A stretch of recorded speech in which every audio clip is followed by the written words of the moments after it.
जय हिंद फ्रेंड्स, मेरा नाम अजीत सिंह और आप मेरा यूट्यूब चैनल देख रहे हैं दद्दा की खरी खरी। तब आज सुबह से सोशल मीडिया पे एक अखबार की कटिंग हेडलाइन जो है वो सोशल मीडिया पे चल रही है। यूक्रेन से गवर्नमेंट अपने बच्चों को जो वहाँ पे मेडिकल की पढ़ाई पढ़ रहे हैं उनको लेके आई है और युद्ध चल रहा है यूक्रेन में। तो साहब, एक आरुषि नाम की स्टूडेंट है, 5th फाइनल ईयर की स्टूडेंट थी, वहाँ एमबीबीएस कर रही थी। तो उसको पहले यूक्रेन से रेस्क्यू करके, इवैक्यूएट करके पहले मुंबई लाया गया और वहाँ पे फिर एक होटल में उनको स्टे कराया गया और उसके बाद वो लड़की जो है, वो स्टूडेंट जो है, मुंबई से देहरादून अपने घर, वो I think she belongs to Rishikesh, तो देहरादून तक वो अपने खर्चे से अपने टिकट फ्लाइट पे लेके आई, अपना पैसा खर्च के। तो अब अखबार ये लिखता है कि सरकार ने हमारी कोई मदद नहीं की और हमको मुंबई से देहरादून तक अपने खर्चे से आना पड़ा। ऐसी एक हेडलाइन लगा के और आरुषि के नाम पे दैनिक जागरण ने एक खबर बना दी है कि सरकार ने कोई मदद नहीं की, हमको मुंबई से देहरादून तक अपने खर्चे से आना पड़ा। सरकार इतनी हृदयहीन ये सरकार है, ये अपने बच्चों का ख्याल नहीं रख सकती।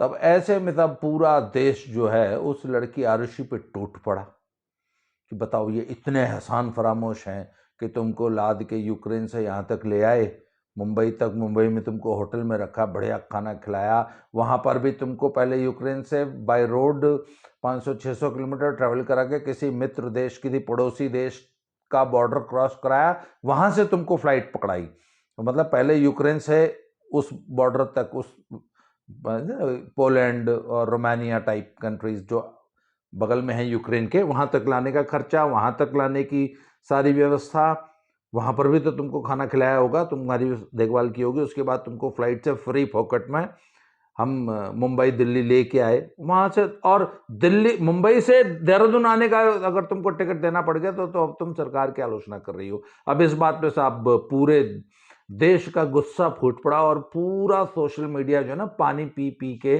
वो आरुषि नाम की उस लड़की को कोस रहा है। इतने एहसान फरामोश, इनको तो जूतों से पीटना चाहिए, इस साले को तो वहीं छोड़ देना चाहिए था, और क्या और वाह। और जैसा कि सोशल मीडिया पे या वैसे भी एक आम सामान्य, जब आप ऐसी बात करेंगे तो पब्लिक का गुस्सा ही फूटेगा आमतौर पे, तो वो गुस्सा सोशल मीडिया पे दिखाई दे रहा है। तो तब हमने भी वो खबर पढ़ी, तो मुझे लगा यार, ये ना पक्का गड़बड़ है इस खबर में, क्योंकि ये जो पत्रकार बिरादरी है ना, इनको वो जो प्रेस्टिट्यूट नाम दिया है ना, वो बहुत ऐसे नहीं दिया। ये इस देश की नहीं, दुनिया की जो सबसे गद्दार कौम इस समय अगर कोई है तो उसका नाम साहब ये पत्रकार है। इनको अपना अखबार, अपना चैनल, अपनी मैगजीन चलानी है, चाहे दुनिया का बेड़ा गर्क हो जाए, चाहे किसी व्यक्ति की या किसी की जिंदगी बर्बाद हो जाए, इनकी जो है न्यूज चलनी चाहिए, उसको लोग ज्यादा से ज्यादा देखें। तो ये सब टीआरपी खोर मीडिया है। तो मुझे, अच्छा, जो मेरा अनुभव है मीडिया के साथ वो यही है। मीडिया ये कहता है कि कुत्ते ने आदमी को काट लिया, दिस इज नॉट न्यूज। कहते ये रोज सामान्य बात है, रोज हजारों कुत्ते हजारों आदमियों को काटते हैं, ये कोई न्यूज नहीं है। अब ये खबर, वो जो एडिटर होता है ना, वो ये बोलता है अपने पत्रकारों को, ये खबर ढूंढ के लाओ जहां आदमी ने कुत्ते को काट लिया हो। तो they want negativity in every news. सरकार बच्चों को रेस्क्यू करके ले आई, बच्चों का बहुत ध्यान रखा, this is no news for them. इसको कोई नहीं पढ़ेगा, इस पर कोई डिस्कशन नहीं होगी। अगर उन्होंने सिर्फ ये लिखा होता ना कि सरकार ले आई और फिर वो बच्चों को रेस्क्यू कर लिया, सब कुछ बहुत अच्छा ध्यान रखा, तो मैं ये वीडियो नहीं बना रहा होता। सारे सुबह से जो आरुषि को गाली दी जा रही है, उसको एहसान फरामोश और क्या क्या बुरी बुरी गंदी बातें कही जा रही है उस लड़की के बारे में, है वो नहीं कह रहे होते हम।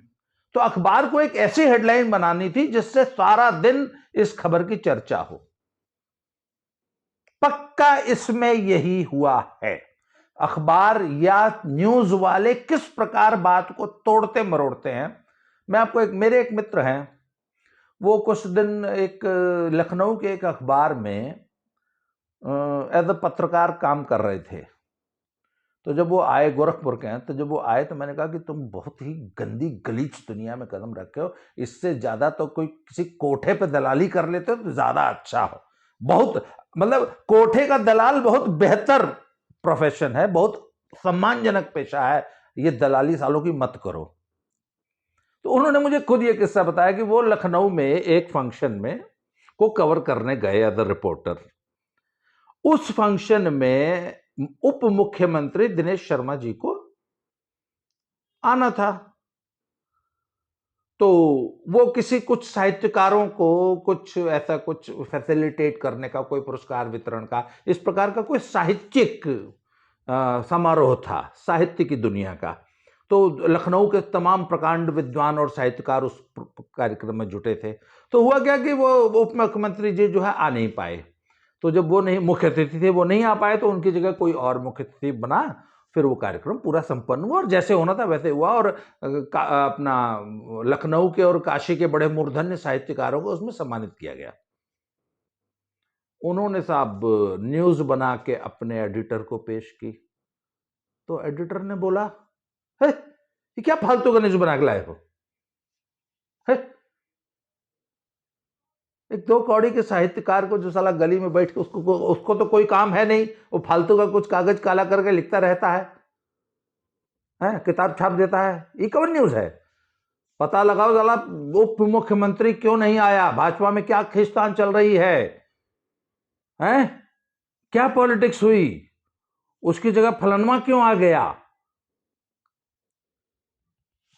तो न्यूज की हेडलाइन क्या बनी साहब कि फलाने समारोह का बहिष्कार किया दिनेश शर्मा ने, ये खींचतान चल रही है, भाजपा में बहुत ज्यादा गुटबंदी है, उठापटक है, उनको आना था एज अ चीफ गेस्ट, वो नहीं आए तो फलनवा आया। साहित्यकारों का समारोह था और उसमें फलाने साहित्यकार की फलानी पुस्तक को सम्मानित किया गया, इसका कोई जिक्र नहीं था। वो हमारे मित्र जो हैं वो लिखने पढ़ने वाले थोड़े साहित्यिक रुचि के आदमी हैं, उन्होंने अपना माथा पीट लिया कि बताओ यार, हम तो आर्ट्स एंड लिटरेचर कवर करने के लिए अखबार की तरफ से गए थे, सारा न्यूज़ हमारी लगी कि भाजपा में गुटबंदी है, भाजपा में अंतर्कलह है, सिर्फ फुटबॉल हो रही है, उप मुख्यमंत्री को साइडलाइन किया जा रहा है, उप मुख्यमंत्री ब्राह्मण है, ब्राह्मणों की कोनो इज्जत नहीं है भाजपा में, देखो उस बेचारे को साहित्य समारोह में जाने ही नहीं दिया। मतलब इस एंगल से उस कथा को पेश किया गया। अब ये है हमारी न्यूज़, हमारी पत्रकारिता, हमारे जर्नलिज्म की हकीकत। अब मैं आपको बताऊं वो आरुषि वाले केस में हुआ क्या होगा। वो उसने उस लड़की, चूंकि यूक्रेन से अब एक लड़की वापस आई है, तो और शहर में एक आदि बच्चा होता है, वो सारा आधा ऋषिकेश तो उठ के यूक्रेन गया नहीं था पढ़ने। तो अब अखबार को लगा कि यार ये गर्म मुद्दा है तो इस पर कवर करना चाहिए। तो पत्रकार जो है उसके घर पहुंचा। तो पत्रकार जब उसके घर पहुंचा तो उसने पूछा होगा क्या हुआ बेटी, कैसे हुआ। तो उसने बताया कि जी हमको ऐसे यूक्रेन से उन्होंने, सरकार ने जो है एक बस में बिठाया, फिर हमको हंगरी ले गई, वहाँ से हमने फलानी जगह, फिर वो 4 घंटे का स्टे था, वहाँ हमको गरम गरम दलिया खाने को दिया। फिर हम जो है वहाँ से चले तो फिर मुंबई आए, मुंबई में फिर रात हो गई थी तो हमको पहले एक होटल में स्टे कराया। अच्छा तुमको मुंबई, अच्छा फिर अच्छा होटल में खाना बढ़िया था, हाँ खाना बढ़िया था। तो अब तक तो कोई न्यूज़ ही नहीं बनी। फिर क्या हुआ बेटा? कहते जी फिर सुबह छोड़ दिया उन्होंने हमें। फिर आगे क्या हुआ? फिर मैंने अपना टिकट कराया मुंबई से देहरादून। फिर मैं देहरादून आ गई, पापा मुझे लेने आए हुए थे और पापा ने फिर मैं पापा के साथ घर आ गई। तो अब इसमें न्यूज़ क्या बनी था? ये तो सामान्य न्यूज़ है। तो अब न्यूज अखबार ने यह बनाई कि सरकार ने मुंबई में लाके बच्चों को लावारिस छोड़ दिया।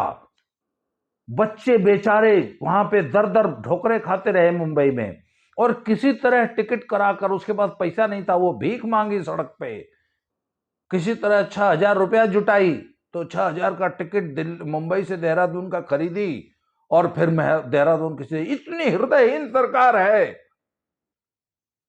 अब लड़की बेचारी को क्या मालूम कि ये जो पत्रकार, ये दोगला पत्रकार है, ये नमक हराम पत्रकार जो आज मुझसे इतनी प्यारी प्यारी मीठी मीठी बातें करके जा रहा है, न्यूज की क्या हेडलाइन बनाएगा ये उस बच्ची बेचारी को थोड़ी ना मालूम था।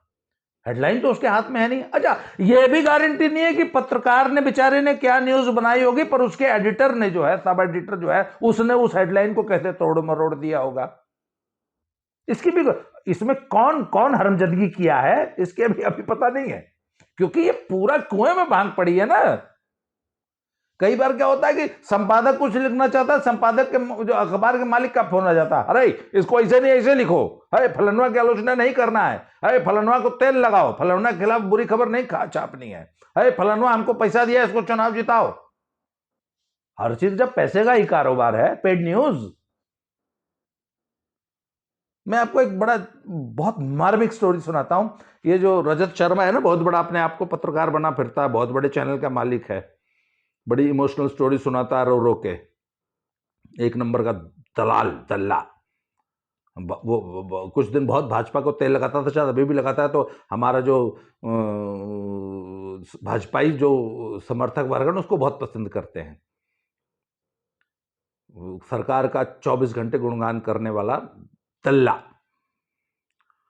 तो सब दिल्ली की एक महिला थी जो शीला टॉकीज नहीं है दिल्ली में, एकदम नई दिल्ली रेलवे स्टेशन के बगल में, पहाड़गंज का जो वो फ्लाईओवर है जो रेलवे स्टेशन से इधर आता है, उसके सामने एक गवर्नमेंट स्कूल है लड़कियों का, शायद कोविड है 12th तक का। उसमें एक साइंस टीचर थी।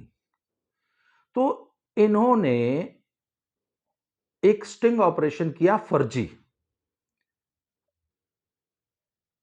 इंडिया टीवी वालों ने, रजत शर्मा के चैनल ने, जिसमें एक फर्जी न्यूज रिपोर्टर लड़की बन गई। उसने उस मैडम के खिलाफ कुछ झूठे आरोप लगाए कि इन्होंने मेरा सेक्सुअल अब्यूज किया, ये तो लड़कियां सप्लाई करती है, इस टाइप के फर्जी आरोप। और वो पत्रकार जिसने स्टिंग किया था वो भी फर्जी। वो जो लड़की आरोप लगाने वाली थी वो स्टूडेंट थी ही नहीं, वो स्टूडेंट के पेरेंट्स की तरफ से कुछ एक फर्जी एक इस प्रकार का स्टिंग बनाया था अब इन्होंने। ये एकदम, जिन लोगों को दिल्ली में ये बहुत प्रोमिनेंट घटना थी, आज से करीब 15 साल पुरानी, कुछ लोगों को याद होगा जो मेरा ये वीडियो देख रहे होंगे, तो सब ये और रजत शर्मा ने सब बिना वेरिफिकेशन किए वो स्टिंग जो है अपने टीवी पे चला दिया। अब सब गवर्नमेंट स्कूल की 12वीं क्लास की बच्चियां को एक टीचर जो है वो सप्लाई करती है, इतना बड़ा रैकेट चल रहा है, सेक्स रैकेट चल रहा है स्कूल में। तब वो पेरेंट्स ने आके स्कूल घेर लिया। उस टीचर की जान खतरे में पड़ गई, स्कूल को आग लगा देने वाली नौबत आ गई। उसके घर तक पहुंच गए, घर पे जो है, घर पे पुलिस को सुरक्षा लगानी पड़ी, वो बेचारी अरेस्ट हुई, जेल गई। 2 दिन बाद सब पोल खुली कि ये तो टोटली फर्जी स्टिंग था, उस बेचारी महिला का कोई दोष ही नहीं था। अब आप बताइए ना, और वो एक गवर्नमेंट स्कूल की टीचर थी, एक बहुत सम्मानित महिला थी। उसके मोहल्ले में, उसकी रिश्तेदारी में आपने उसके ऊपर आरोप लगा दिया कि ये लड़कियां सप्लाई करती है, धंधा कराती है उनसे दिल्ली में। इस प्रकार का झूठा आरोप आपने अपने चैनल की तरफ। अच्छा, उसके बाद इन्होंने उस अपने इस कुकृत्य के लिए रजत शर्मा ने माफी तक नहीं मांगी थी, आई वेरी वेल रिमेंबर। और फिर उसके बाद वो जो इसके दल्ले पत्रकार ने वो फर्जी स्टिंग बनाया था ना, ऑपरेशन स्टिंग किया था वो, और वो जो फर्जी उस स्टिंग में जो फर्जी स्टूडेंट और वो सब का रोल करने वाली जो लड़की थी वो अरेस्ट तक हुई थी। पर रजत शर्मा ने उस अपने इस कुकृत्य के लिए कोई स्पष्टीकरण नहीं दिया। बात उस चैनल के लिए आई गई हो गई, सब कुछ। जब वो 2-4 दिन 10 दिन जेल रहे, उसके बाद क्या हुआ आज तक कभी चर्चा नहीं हुई उस विषय पे, आज तक कभी चर्चा नहीं कि शायद 15 साल बाद मैं अकेला आदमी हूं जो आज चर्चा कर रहा हूं। पर उस महिला को जो संतरास हुआ, उस को जो कष्ट झेलना पड़ा, उसके बच्चों को जो, वो क्या मुंह लेके बाजार में निकलते होंगे हैं। बहुत से लोगों को तो मालूम ही नहीं चला कि भैया फर्जी था, उन्होंने तो मान लिया कि नहीं ये औरत तो ऐसे धंधा करती है। अब ये है इस पत्रकारिता की दुनिया की हकीकत। आज सुबह से सारा देश सोशल मीडिया पे, फेसबुक पे तो ये मुद्दा बुरी तरह छाया हुआ है और दुनिया पानी पी पी के वो आरुषि नामक उस लड़की को गरिया रही है। वो लड़की ऋषिकेश में बैठ के पढ़ तो रही होगी, या उसको उसके फ्रेंड्स, उसके लोग भेज रहे होंगे कि देखो तुम्हारे बारे में ये छप रहा है। अब वो क्या करे, आके अपना स्पष्टीकरण दे कि नहीं नहीं भैया ऐसे मैंने तो ऐसा कोई बयान नहीं दिया था, मैंने तो ये बयान दिया था, ये पत्रकारों ने, इस दोगले अखबार ने ऐसे छाप दिया उसको। मतलब जब भी, अच्छा मेरा एक मेरा ये एक स्वभाव बन गया है कि मैं मीडिया में आई हुई किसी भी खबर को कभी भी विश्वास नहीं करता हूं। प्रथम दृष्टया तो मान लेता हूं कि ये झूठ है, उसके बाद मैं उसको पढ़ता हूं तो उसका एनालिसिस करता हूं कि यार नहीं ये ऐसे नहीं, ऐसे हुआ होगा, पक्की बात है इसमें ये एंगल है। और ये मतलब मीडिया में लिखी हुई किसी बात को कभी विश्वास मत करो, अपने दिमाग में उसका खुद विश्लेषण कीजिए। ये एक नंबर के मक्कार लोग हैं जो अपने प्रोफेशन के प्रति कतई ईमानदार नहीं है। मैं आरुषि को बिल्कुल क्लीन चिट नहीं दे रहा हूं, पर मेरे को 99.99% चांसेस ये हैं कि उस लड़की ने ऐसा नहीं कहा होगा। अखबार ने ये बात, उसकी बात को तोड़, अच्छा बात ये नहीं कि आप अखबार को इसमें ब्लेम नहीं कर सकते, क्योंकि लड़की ने तो ये कहा कि हाँ मैं मुंबई से देहरादून का टिकट मैंने अपने पैसे से खरीदा। उसने पूछा होगा कि नहीं नहीं वो टिकट का कॉस्ट किसने दिया, मोदी जी ने दिया कि तुमने दिया? नहीं नहीं बोला वो तो मैंने दिया था। लड़की ने ये सामान्य बात की, उसने कोई शिकायत नहीं की होगी। इन्होंने खोद खोद के पहले अपने मतलब की बात उसके मुंह से निकलवाई कि अच्छा सरकार ने आपको मुंबई में छोड़ दिया, हाँ छोड़ दिया। अच्छा मुंबई से देहरादून का टिकट आपने, अच्छा टिकट के पैसे थे? नहीं अंकल टिकट के पैसे नहीं थे, फिर मैंने पापा को फोन किया तो उन्होंने मुझे पेटीएम किया, या कि अच्छा अच्छा अच्छा ऐसे किया। पहले ये बात निकलवा ली, उसके बाद उसको फिर तोड़ मरोड़ के अपनी टीआरपी लायक एक हेडलाइन बनाई जिसपे कि सारी दुनिया में सारा दिन बवंडर मचा रहे, जो कि आज हो रहा है। और उसकी तो साहब, डोंट बिलीव दिस दलाल दल्ला मीडिया। आंख बंद करके इन पे विश्वास मत कीजिए। ये अपनी टीआरपी के लिए किसी का भी जीवन संकट में डाल सकते हैं, किसी को भी बदनाम कर सकते हैं। इनका कोठा चलना चाहिए। प्रेस्टिट्यूट्स नाम इनको ऐसे ही नहीं दिया गया है ना। इनको हम प्रेष्या बोलते हैं, ये उनसे भी बदतर है। Don't believe them, don't believe their headlines. अपना दिमाग लगाइए। आपको जो खबर परोसी जा रही है, उस खबर के पीछे क्या चल रहा है, इस पे अपना दिमाग लगाइए।